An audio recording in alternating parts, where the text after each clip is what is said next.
everyone, welcome back. Okay, so in this video, I'm going to be showing you guys how to draw a portrait, and we're going to do the proportions, and I'm going to show you measurement as a very important strategy, and then we're going to be inking the drawing.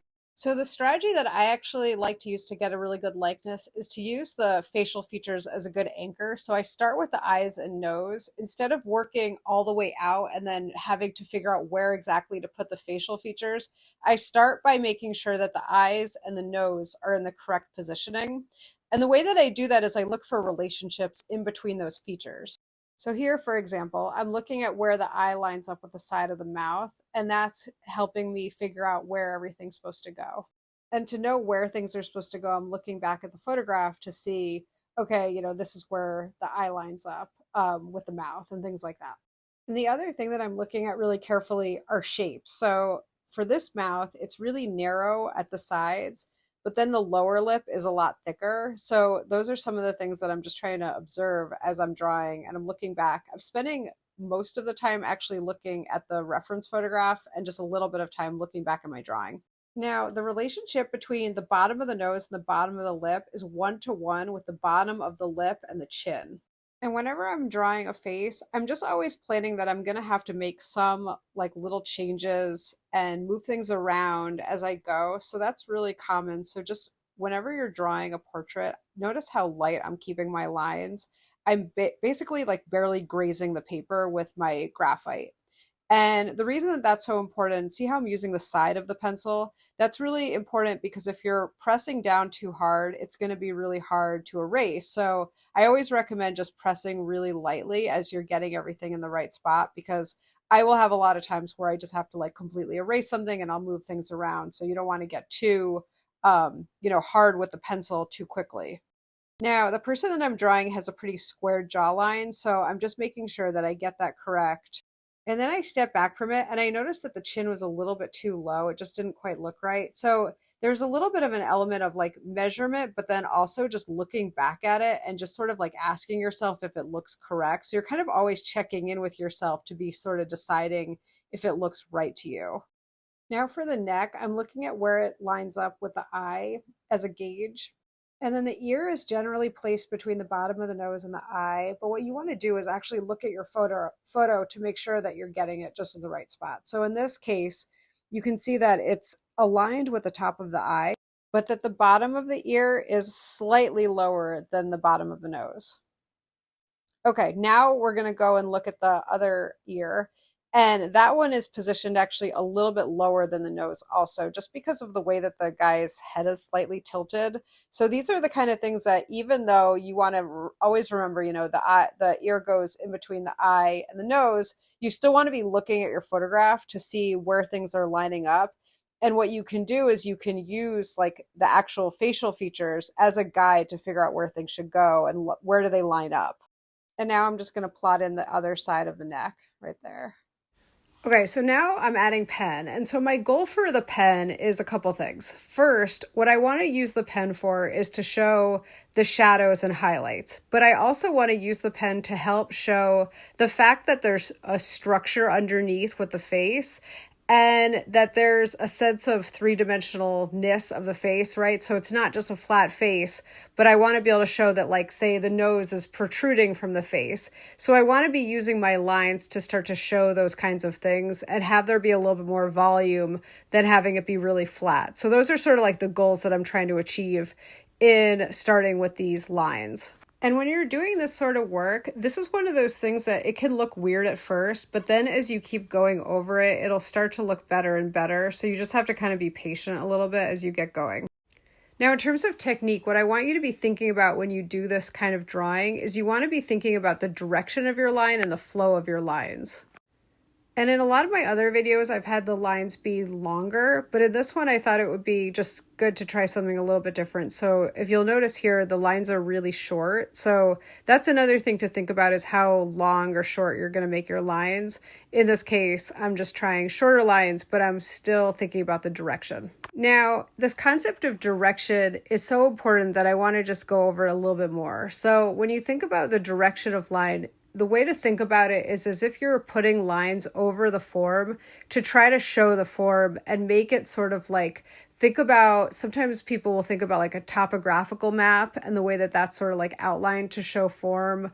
Or, you can literally just sort of like trace your hand around an object and you realize, okay, like if I was going to put lines around this to show the form, it's not like you're just having the lines go in all different random directions. This concept relates back to cross contour. And so if this is new and you got on this video and you're not really sure about this idea of direction of line or which direction you should put the lines in, I'm going to put a link for cross contour because that's a good technique just to look at if you're trying to get a little bit better with this concept of direction of line. But mainly when you're doing direction of line, you're thinking in terms of what direction do you put the line in to make the form look more 3D. Okay, now I'm going to draw the eye, and the trick for any eye that you do is having a lot of contrast in the iris and the pupil. So what I do usually is I'll draw like a really dark mark and then I'll keep, the paper light around it so that it'll look like the highlight spot. And then another thing to kind of think about is having some shading in the white of the eye. Those are sort of like the two things that will make your eye look a little bit more realistic. And a lot of times just having the other part of the iris be kind of like a mid-tone value is good. So when I say value, what I'm talking about is kind of a scale from really light to mid-tone to dark. And so when I say like a mid-tone value, I kind of mean like a gray, and a dark value would be, basically black, and a light value would be either the white of the paper or something close to that. Okay, now I'm going to add in the eyebrow, and for those, I want the lines to be a little bit different than the rest of the lines, right? Because I want it to be clear that that's actually hair, eyebrows, as opposed to the lines that I'm using to show the form with the skin. So for that, I'm making the lines a little bit longer and a little bit wispier, a little bit quicker than the other ones. Now we're going to do the other eye, and for this, it's the same technique, except I'm very careful to make sure that it's symmetrical. And I look back to my reference just to make sure, as you're going, you might notice new things and have to refine shapes a little bit. So some of the things that I'll notice is like the distance of the white of the eye, how much of the white of the eye is showing, what's happening with the tear duct, all those kinds of things are things that I'm noticing and trying to make more accurate. Now I'm putting some lines in to show where the brow bone is, and that's the area under the eyebrow but above the eye. And that's kind of like a ledge that sort of protrudes out. So you want to use some lines curving up towards the eyebrow to show that, that change in the form.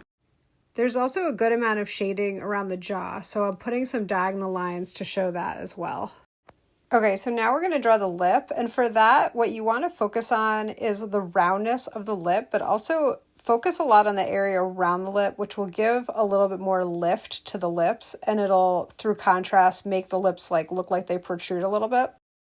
And now I'm spending a little bit of time just making the ear a little bit more precise and giving that a little bit of volume too. So just shading that, and you only see part of it and you see the side of it. So I'm just looking at kind of like where the shadows are and where the highlights, and just adding a little bit to that just to give a suggestion of what's happening with the ear.